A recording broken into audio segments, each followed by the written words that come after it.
বাড়িতে ছোট মাছ আনলেই আমার এই মাছ পাতুরিটা খেতে ইচ্ছা করে, কিন্তু সবসময় খাওয়া হয়ে ওঠে না। তো আজকে সেই মাছ পাতুরিটাই রান্না করছি, আর সেই রেসিপিটা তোমাদের সাথে শেয়ার করছি। তো এখানে দেখছো কিছু মোরলা মাছ নিয়েছি।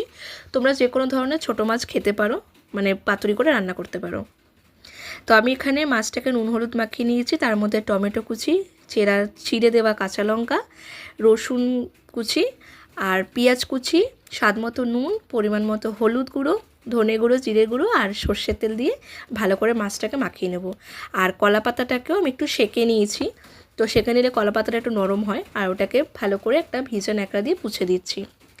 মাছটা ভালো করে ম্যারিনেট করে প্রায় আমি 10 মিনিট রেখে দিয়েছিলাম। কলা পাতার মধ্যে একটু তেল ভালো করে স্প্রেড করে নিয়েছি, আর তার উপরে মাছগুলোকে দিয়েছি। মাছগুলোকে কিন্তু অবশ্যই ছড়িয়ে দেবে, নাহলে কাঁচা কাঁচা থেকে যাবে, ভাজা হবে না। তো এখানে আলাদা একটা ফ্রাই প্যানে আমি একটু সর্ষের তেল নিয়েছি, আর এটা আমি পুরোটাই সর্ষের তেলে করছি, কারণ মাছ পাতুরি সর্ষের তেলেই বেস্ট লাগে। তোমরা চাইলে এটা কড়াইতেও করতে পারো।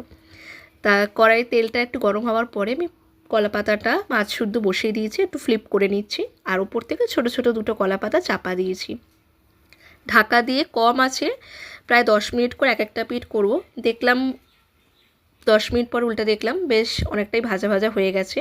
তো আমি এটা ফ্লিপ করে দিলাম যাতে অপর পিঠটা হয়। ফ্লিপ করার সময় খুব সাবধানে থাকবে যাতে মাছটা ছড়িয়ে না যায়। তো আবার 10 মিনিট ঢাকা দেওয়ার পরে দেখলাম কলা পাতাটা বেশ ভালোভাবে পুড়ে উঠেছে। কলা পাতাটা যত পুড়বে না ততটা স্বাদ বেশি হয়। তারপরে খুলে দেখলাম ভালো মাছটা রান্না হয়ে গেছে। রেসিপিটা অবশ্যই একবার ট্রাই করে দেখো, অসাধারণ লাগে খেতে। আর ভালো লাগলে ভিডিওটা লাইক করে কমেন্ট করে জানিও কেমন হয়েছে। চ্যানেলটা সাবস্ক্রাইব করো আরও নতুন নতুন রেসিপি দেখার জন্য। টাটা।